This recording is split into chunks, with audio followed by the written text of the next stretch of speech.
আসসালামু আলাইকুম গাইস। এই যে আমি আজকে রান্না করব মুরগির রোস্ট। আজকে আমি রান্না করব। এখানে নিয়ে নিয়েছি আমি 2.5 কেজি মুরগি।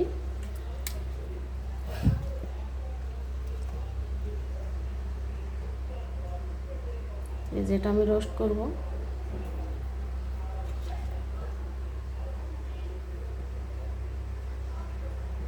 এটাকে দিয়ে দেব লবণ, তারপর দিয়ে দেব হলুদ গাইস, তারপর দিয়ে দেব গুঁড়া মরিচ।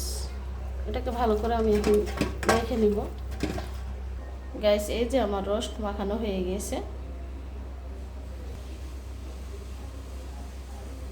গাইস। আমি উঠিয়ে দিয়েছি। এই যে তেলটা গরম করে নিয়েছি।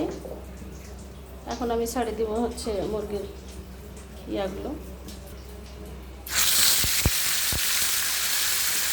গাইস আমি উঠিয়ে দিয়েছি। এই যে ভেজে নিচ্ছি।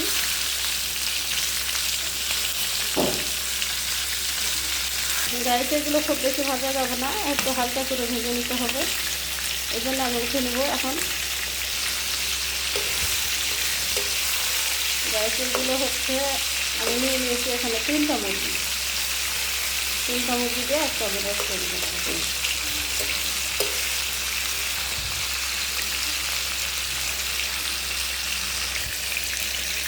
এগুলো হচ্ছে খুব ভেজে নেব না, হালকা হালকা করে ভাজবো।